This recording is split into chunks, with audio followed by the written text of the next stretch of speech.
What's happening, fellas? Gonna give you a quick update video on the transporter preparation here. So far, we polished the entire aluminum trim package on the entire unit, both sides, on the bottom, the top, and also all the diamond tread plate underneath here has been polished really nicely.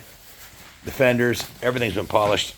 That's trim piece, and the entire undercarriage has been prepped and painted with the Raptor 2K epoxy primer. But before we could do that, that was the easy part, putting the primer on. But there was a ridiculous amount of preparation work.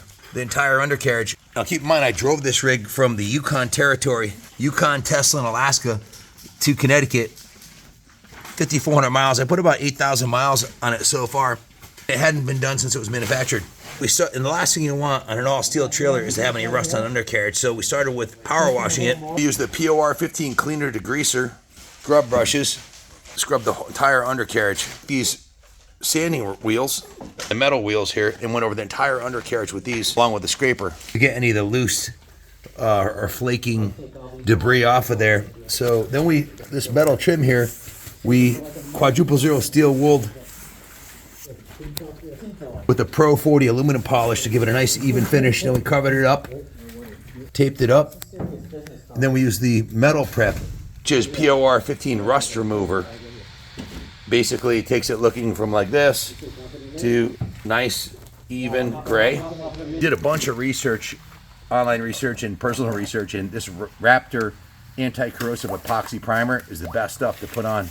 It's gray, of course, and then we're gonna cover it with the Raptor protective coating, which is used primarily as bed liner, but we've used it for all kinds of different applications. This stuff's amazing. There's 2 coats of the epoxy primer on the entire undercarriage.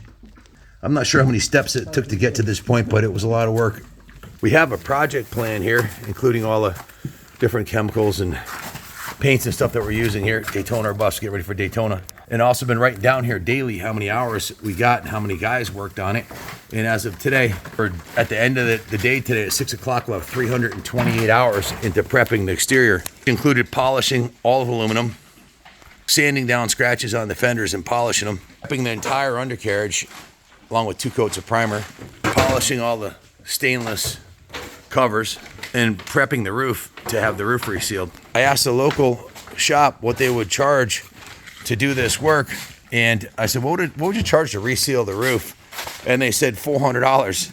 So I don't know how they can do that for $400, but I'm guessing they toss the stuff on and roll it out with a broom and run away. But there's no freaking way, no way on God's green earth you could prep the roof of this thing. 4 hours of labor. Most shops charge $100 an hour, so figure 4 hours labor. This has been a ridiculous amount of work to do it to the level that it needs to be. And this is all in preparation for aggressive graphics coming here. Christy Steiger Designs designed a full pro level wrap here, race team event trailer wrap that will be applied starting next week. And it takes about 3 weeks to put a full wrap on the entire trailer with 2 guys putting it on. At the back of the trailer, the entire bottom has got the same process, epoxy 2K primer. So this trailer will last virtually forever. The tests that Raptor had done include a salt corrosive test where I think 15,000 hours submerged in salt water. It was 1,500 hours, I don't remember, but of all the products out there, they had like 9 or 11 different products that they tested. It was an independent test, not by Raptor, by somebody else, and that was rated the #1 process for rust preventative maintenance. So we're doing that, also in all the wheel wells. These are all sanded and prepped. But the entire undercarriage is getting that same process. I guess there's any other way to say it, that if you wanted a job done to this level, you kind of got to do it yourself. Before the wrap went on, there was one little ding right there that the dent magician couldn't get out. There was one tiny little ding right there, and a tiny little ding right here. A tiny little ding up there, one here, and those were Woody's been doing bodywork for 30 years. So obviously it's aluminum, there's no rust, but there was a little deformity to the panel right here. So this body on this thing is straight as an arrow. You can see the original paint on it. It's in mint condition because it's basically a brand new chiller. It's never really been used. We've had it for 2 years. We went to one event. It's been mostly under construction to get it to the standard that we wanted at. And unfortunately, the guy that originally built it passed away 2 weeks after he got it, so he only used it. There's never been water in the water tanks, and the generator had 59 hours, mostly a lot of that when it was at the factory. So when it's done, it's basically going to be a brand new 53-foot transporter. These are solid stainless. No plastic junk on this one. Stainless on the docking lights, aluminum fenders. Entire front we had wrapped in, they call it medical grade stainless, but it looks like chrome, but it's a polished stainless. Twin slide rooms. Like anything else, if you have a system that goes better, these guys are pros. Woody's been at this over 30 years, Ronnie for 5. Dean's been at this for 30 years, and we have a system. So Ronnie's under here with a roller. He's gonna roll the edges, and Woody's gonna roll the edges. Of course, everything's taped off so it doesn't get messy. And then John Lee is using a roller on a 6-foot pole, so it'll actually go pretty quick.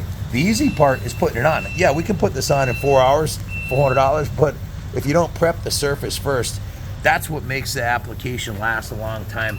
That's what makes the unit last forever, a lifetime anyways, is proper preparation of the metal. Now, we restore museum quality motorcycles. We've probably done more motorcycle restorations than any company, I think, in the world in the last 10 years for sure. I don't know anybody else that does more than us, but we're using the same processes and procedures and methods and that we use to restore a motorcycle on all the finishes of this trailer, both the aluminum, the painted surfaces, and everything else. But the thing is, you could probably restore 100 motorcycles in the time it takes to do a 53-foot trailer the right way. You can see the finish is going to be really, hey Ron, super durable. This is a permanent solution. It'll need very little, if any, touch-up. Because why? Because it was done right, using the right products. Like Honda says, stupid hurts. Stupid's expensive. You got to do it right, man, the first time. Otherwise, you're going to do it. You're going to keep chasing that tail. So the prep work, if you can put the time in and do it right, whether it's this or a small trailer like the one we just did, we just finished a 19-footer, or a motorcycle, do it right the first time. John Lee's making the magic happen over there. Oh, fuck, Junior's calling me and I'm trying to film here. Whoops. Have to call him back. Sorry, son, we're busy. Busy spending your inheritance on this stacker, little buddy. But hopefully it'll pay off in the long run.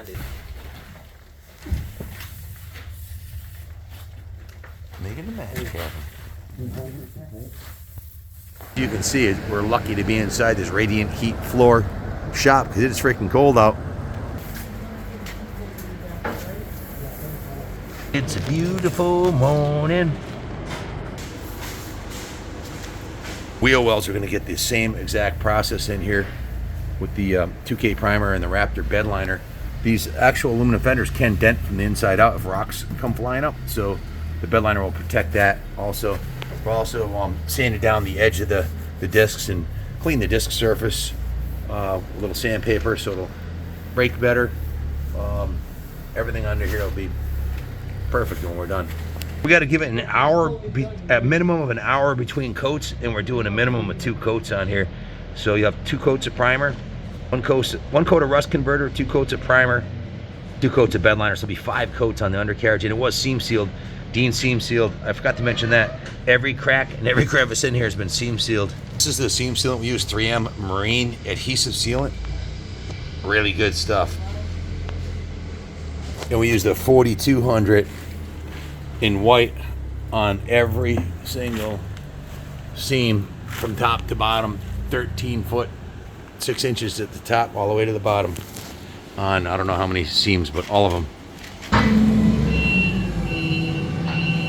Brand new Alcoa rims, the Michelin, 6 of them, plus 2 spares. Hopefully we don't need them. Okay, that's about it for today. We'll be back a little bit later once the bottom's completely done and we're working on the top. I'll show you how we're doing the roof. If we haven't told you yet, Daytona 24, which is coming up in 6 weeks, is the first national event we'll be at. We'll be at the Daytona Kicker Arena Cross, which is Thursday and Friday, and then at the Supercross, Amateur Supercross, all events. We'll be at the Dana Dirt East. This rig will be parked next to the KTM factory demo fleet rig in Daytona. So come see us all week long. We'll be selling raffle tickets to the new Gas Gas. We're giving away a new bike at Daytona, and we are have some merchandise, shirts and whatnot for sale, and the full fleet of new Gas Gas bikes on display. So hope to see you there. Stay tuned for the next update video. Love y'all, and God bless America.